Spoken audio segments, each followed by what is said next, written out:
एक लड़की जो कि अपने प्रेमी से बेइंतहा मोहब्बत करती है और फिर वो चाहती है उससे शादी करे, वो शादी भी करती है।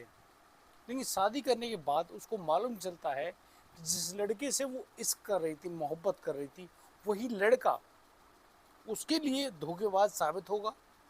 वो इतना बड़ा नशेबाज साबित होगा कि खुद की ही जान ले लेगा।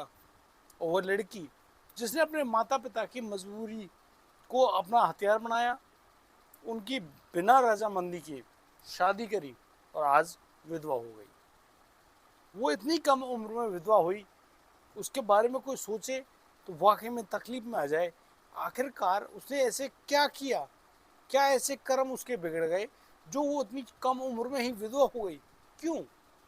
ये बातें न केवल चौंकाती हैं बल्कि सोचने के लिए मजबूर कर देती हैं कि इंसान आखिर करे क्या, क्या है उसके हाथ में और क्या वो कर सकता है।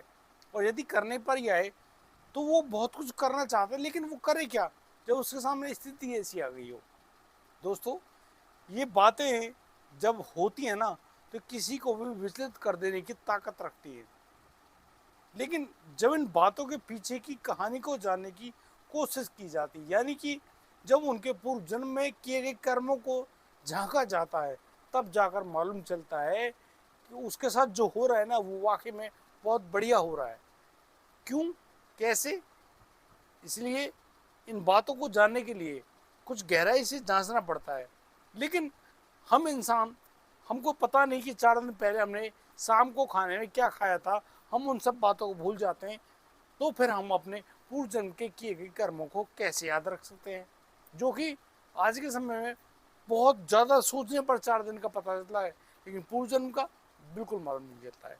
इसलिए पूर्व जन्म के किस्सों को जानने के लिए आप में के द्वारा कौन से कर्म आज हुए हैं उनको जानने के लिए पास्ट लाइफ रेग्रेशन थेरेपी का इस्तेमाल किया जाता है।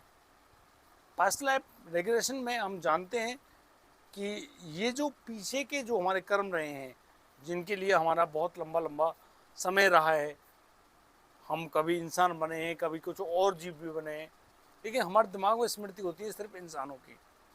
तो हम आज के इस पास्ट लाइफ रेग्रेशन में जानेंगे कि कैसे एक लड़की को बहुत कम उम्र में विधवा होना पड़ेगा। दोस्तों, बिल्कुल देर नहीं करेंगे और जानेंगे पूरी बात। आइए मेरे साथ। दोस्तों, हमारे पास एक लड़की आती है, नाम है वर्षा। पुणे महाराष्ट्र की रहने वाली ये लड़की, इन्होंने एमबीए किया है फाइनेंस में और एक कंपनी में बहुत अच्छी जॉब करते हैं। कंपनी है एमएनसी। और ये जो वर्षा है, इनकी उम्र अभी समय 25 साल है। जब ये 22 साल की थी अपनी यूनिवर्सिटी से टॉपर निकली और इन्होंने एमबीए किया फाइनेंस से। और जैसे ही ये यूनिवर्सिटी से अपनी पढ़ाई कर रही थी, वहीं पर इनकी जॉब लग गई थी। कंपनी ने इनको हायर किया और बहुत अच्छे पैकेज पे ही आगे बढ़ गई। वर्षा बहुत खुश, परिवार उससे भी ज़्यादा खुश। भाई, बेटी कामयाब हो रही है और क्या चाहिए। और बस इसी तरीके से ये लड़की आगे बढ़ रही है। जिस कंपनी में जॉब करती है वहाँ पर इनका एक सीनियर था, उसके प्रति ये लड़की थोड़ी आकर्षित हो जाती है। आकाश नाम का ये लड़का सुंदर है दिखने में और काफ़ी हाई क्लास की लाइफ स्टाइल जीने वाला है। लड़की वर्षा वो भी दिखने में थोड़ी सुंदर है, लेकिन हल्की सी सांवली है। लेकिन चेहरे पर नाक नक्श सब कुछ जचता है, बहुत सुंदर लगती हैं। लेकिन इन दोनों की जो आंखों में जो मोहब्बत हुई वो आगे बढ़ती गई। मोहब्बत जब परवान चढ़ी तो इन्होंने एक दूसरे के साथ जीने मरने की कस्में तो खाई, लेकिन इनकी जो बरादरी है वो अलग अलग है। ये लड़की थोड़े ऊंचे खानदान की है, लड़का थोड़ा नीचे, लेकिन पैसे में सब बराबर है, ऐसा कोई दिक्कत है नहीं। वर्षा ने अपने घर में जाके बात करी, माता पिता से कहा कि हमको शादी करनी है, इस लड़के की शादी करनी है। अब ये लड़का जो है उसके बारे में माता पिता ने मना कर दिया कि नहीं, ये बच्चा हमारे लिए सही नहीं है, तो मत करो शादी। लेकिन लड़की कहाँ मानने वाली थी? नई उम्र की लड़की अपने पैरों पर खड़ी है। उसने इसी गर्व में और घमंड में अपने माता पिता का कहना नहीं माना और बस उस लड़के से लव मैरिज कर ली। लव मैरिज करी, इस वर्षा का परिवार सजा, घर में गई, बहुत अच्छे से स्वागत। कुछ दिनों बाद उस लड़की वर्षा को मालूम चला कि इसका जो पति है वो नशेबाज टाइप का है, नशा करता है। और नशा ऐसा नहीं, ड्रग्स लेता है। अब ये ड्रग्स के बारे में लड़की को जानकारी जब मिली, जब वो उनके घर गई, उन्होंने उसको खूब मना किया कि आप आकाश ऐसा मत करो, आप तो हमारी ज़िंदगी हो, आपको कसम है, ईमान है, बहुत सारी बातें। लेकिन वो लड़की के कहने के बावजूद नहीं माना, क्योंकि वो अब ऐसा शिकार हो गया था कि उसको जानबूझकर भी छोड़ नहीं पा रहा था। ये बड़ा इश्यू बन गया था उसके लिए। और इसीलिए उसकी शादी को मात्र 1.5 साल ही हुआ था, एक दिन वो आकाश अपने बाथरूम में मृत पाया गया, क्योंकि उस लड़के ने ओवरडोज ले ली थी। अब ओवरडोज तो किसी को भी बर्बाद कर सकती है ना, बस यही सब हुआ, आकाश मारा गया। लड़की जो है ये करीब 2 महीने बाद माँ बनती है। इसने एक बच्ची को जन्म दिया। जब उस बच्ची को जन्म हुआ तो उस बच्ची को करीब 1.5 महीने तो रखा उन लोगों ने, उसके आकाश के परिवार ने, और फिर उस लड़की को घर से निकाल दिया, वर्षा को, उसकी बेटी के साथ। वर्षा जो कि उस जॉब को कर रही थी, बच्चे को भी कैसे संभाले, जॉब को भी कैसे करे, बहुत सारी मुश्किलें आ गई। अपने परिवार तरफ जा नहीं सकती, परिवार उसको नकार चुका है, मना कर चुका है कि हम तुझसे कोई बातचीत नहीं करेंगे, हमारे लिए तू मर गई है। अब बताइए एक लड़की क्या करे। वो एक दोस्त के पास रहती है अपनी बेटी को, वो दोस्त के जो माता पिता हैं वो संभालते हैं और जैसे भी करते हैं केयर बस। और ये उन्हीं के घर पे रहती हैं और जो भी इनसे होता है ये उनका खर्चा पानी देती हैं। ये हमारे पास आई हैं और ये जानना चाहते हैं आखिरकार उनके साथ ऐसा क्यों हो रहा है, वो छोटी उम्र में विधवा क्यों बनी, क्या वजह रही उनकी। तो इन सब बातों को जानेंगे। और हमारे पास तो एक ही ऑप्शन है कि 5 स्टेप रेगुलेशन किया जाएगा, उसके तहत ही मालूम चलेगा कि इनके साथ हुआ क्या है।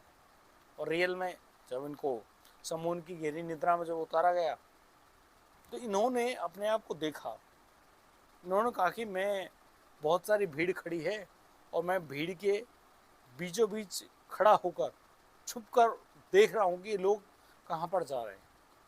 तो आप हो कौन? तो उन्होंने बताया कि मैं एक मेल हूँ और मेरा रंग सांवला है, मैं लंबा हूँ और मेरे हाथ में एक कुल्हाड़ी है।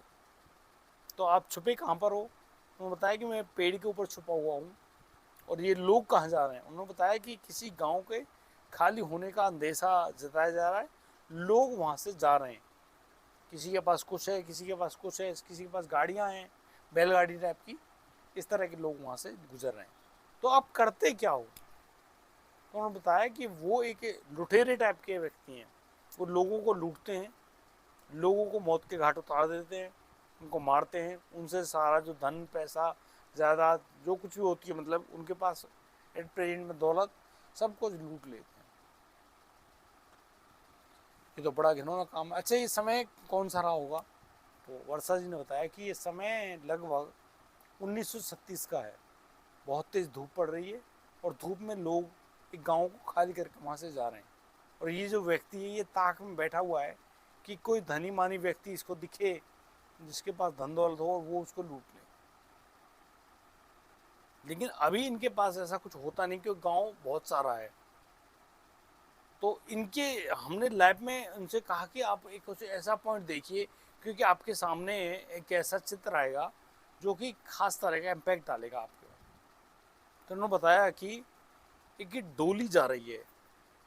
डोली मीन्स किसी की शादी हुई है और पैदल जा रहे हैं, डोली में दुल्हन बैठी है और कुछ अच्छे परिवार का वो शादी हुआ है। कुछ लोग हैं जो कि डोली के आगे आगे घोड़ों पर जा रहे हैं और इस आदमी ने अपने दोस्तों के साथ मिलकर तीर मारकर, कुल्हाड़ी और तीर से उन लोगों को घायल कर दिया। जब वो गिर गए तो फिर उनको काट दिया। इन्होंने उस महिला जो कि डोली में बैठी थी, दुल्हन थी, उसी के सामने उसके पति को मौत के घाट उतार दिया। दूसरी बात, उन्होंने उस महिला को भी नहीं छोड़ा, उसके साथ भी गलत काम किया और उसको जो कुछ भी धन दौलत जो कुछ भी था उनके पास सब कुछ उससे छीन लिया और उसको नग्न अवस्था में वहाँ से जंगल में से भगा दिया। कि अगर तुझे जान प्यारी है तो तू यहाँ से भाग जा, वरना तेरे साथ बहुत बुरा होगा। वो लड़की कुछ समय तक तो भागी होगी, उन नज़रों से दूर हो गई, लेकिन एक्चुअल में उसके साथ क्या होता है ये उनको मालूम नहीं है। वो इसी तरह के जो काम है उनको करते हैं, और इसी तरीके के काम करने से उनको बड़ा सुकून मिलता है, और वो लोगों को अक्सर ऐसे ही तड़पाते हैं। हमने उनसे कहा कि आप जब ये काम कर रहे हैं तो आपकी उम्र कितनी होगी? कल लगभग 30 से 35 साल के बीच में होगी। तो क्या आपका परिवार भी है, बच्चे भी हैं? उनका नहीं, उनका कोई परिवार नहीं है, कोई बच्चे नहीं है, कोई नहीं है। इन्होंने एक लड़की को लूटा था, उससे कहा था कि वो उसकी पत्नी बन जाए, तो वो लड़की इनके साथ अपनी जान बचाने के लिए उनकी शादी कर रही थी उनसे। लेकिन वो लड़की जो है, वो लड़की कहीं ना कहीं उस व्यक्ति से बहुत ज़्यादा द्वेष रखती है, और इसी बात के चलते उसने उस लड़की को, जो लड़की है ना, लड़की ने उस लड़के को कुछ ऐसा दे दिया है जो कि बहुत ज़्यादा जहरीला पदार्थ है उनके खाने में। और खाने में जैसे ये पदार्थ दिया, जिसके फलस्वरूप उस लड़की की जान चली जाती है। यहाँ लड़की और लड़के में फ़र्क इसलिए हो रहा है क्योंकि ये लड़की वर्षा जी है, जो कि अपना पूर्व जन्म देख रही है, लेकिन एक लड़के के रूप में देख रही है, इसलिए थोड़ा कन्फ्यूजन हुआ है। और दोस्तों, रियल में ये जो शख्स हैं जो कि लूटपाट करते हैं, उनकी मृत्यु हो जाती है। उसके बाद अब इनका जब ये वर्षा के रूप में जन्म हुआ है सन 2001 में, ये वर्षा बताती हैं कि जो इनके पति थे आकाश, ये आकाश की आंखें उसी लड़की से मिलती हैं जो पूर्व जन्म में इनकी पत्नी बनी थी, और आज वो बदला लेने के लिए आई है, और उसने बदला लिया भी है। इस तरीके से तरीका भी डिफाइन कर दिया। अब आप सोचिए कि क्या ऐसा संभव है? ये सिर्फ कहानियाँ नहीं है, ये रियल है। अब रियल बातों को लेकर आना आपके सामने मैं तो समझता हूँ कि मुझे लगता है कि मैं सही काम कर रहा हूँ, लेकिन आप लोगों को ये सब कुछ पसंद नहीं आ रहा होगा, क्योंकि आप इन बातों पर यकीन ही नहीं करते हो। लेकिन आपको एक ना एक दिन यकीन ज़रूर हो जाएगा, क्योंकि ये बेहद ज़रूरी है। हम यदि अपने कर्माज को ठीक कर लें तो फिर हमें इस दुनिया से परेशान होने की बिल्कुल भी आवश्यकता नहीं है। और रही बात कर्मों का, पीएलआर में हम सिर्फ ये जानते हैं और यही जान पाते हैं कि भाई आज जो कुछ भी हमारे साथ हो रहा है वो किसी और का दिया हुआ नहीं है, किसी और का किया हुआ नहीं है, ये सिर्फ हमारा है, हमारा स्वयं का है। जैसे कि यदि आपकी जबान को, जीभ को आपके दांतों द्वारा काट लिया जाए, तो क्या आप दांत तोड़ देंगे या जबान को काट लेंगे? बताइए, दोषी कौन होगा? आप स्वयं। तो आप इनसे कुछ भी नहीं करेंगे, इंतज़ार करेंगे कि सब कुछ ठीक हो जाए, क्योंकि यहाँ कोई सज़ा का पात्र नहीं है। जब पीएलआर होता है और जब हम पूर्व जन्म को जानते हैं और जब हमको मालूम चलता है कि हमारे पूर्व कर्म ऐसे रहे हैं, तो उनके मुताबिक, उनके नतीजों के स्वरूप हमको ये जन्म मिल रहा है, ये फल हमको प्राप्त मिल रहा है, हमारे साथ जो हो रहा है वो सही हो रहा है, तो फिर हमको दुख नहीं होता। हमको लगता है कि शायद हमको झेल जाना चाहिए, हमको अच्छा लगने लगता है। तो ये थी वर्षा की कहानी। वर्षा ने जब अपना सच देखा, वर्षा काफ़ी ज़्यादा संतुष्ट हुई। वो अब आराम से शांति से बैठी हैं। वो हमसे पूछना चाह रही हैं कि क्या उनको दोबारा से फिर से किसी से शादी कर लेनी चाहिए, क्योंकि उनको अब शादी करने के नाम से बहुत ज़्यादा डर लग रहा है। तो हमने उनसे कहा कि देखिए, यदि आप अपने जीवन के ब्रह्मचर्य का पूर्ण रूपेण पालन कर सकती हैं, ढंग से अपनी बच्ची की ज़िंदगी ढंग से उसको पाल सकती हैं, तो आप कोई शादी वगैरह मत कीजिए, आराम से ब्रह्मचर्य से रहिए। और यदि आपको लगता है कि आप फिसल जाएंगी या आपके जीवन में अभी किसी और के आने की गुंजाइश है, तो आपको किसी अच्छे आपका मित्र हो या फिर आपका जानने वाला हो, उनके परिवार में आप शादी कीजिए और सारी बातों को ओपन करके उनके साथ रहिए, अपना पूरा समर्पण कीजिए और प्यार से रहिए, क्या दिक्कत है, कोई समस्या नहीं है। तो वर्षा जी बातों पर एक्सेप्ट किए, उनको अब कोई दुख तकलीफ परेशानी वाली कुछ बात लग नहीं रही, और उनको मालूम चल गया कि भैया उनके ही कर्म है और वही उनको भुगतने पड़ेंगे, तो वो भुगते क्यों ना। दोस्तों, वर्षा जी ने हंसकर हमसे विदा ली, और आज के लिए सिर्फ इतना ही। अब दीजिए आप मुझे विदा, मिलता हूँ कल, लाऊंगा एक और अनोखा, एक ऐसा कहानी जो कि पास्ट टाइम रेगुलेशन की होगी, एक सच्ची कहानी जो कि ना केवल आपको चौंकाएगी बल्कि सोचने के लिए मजबूर कर देगी। अभी के लिए राधे राधे, जय श्री कृष्ण।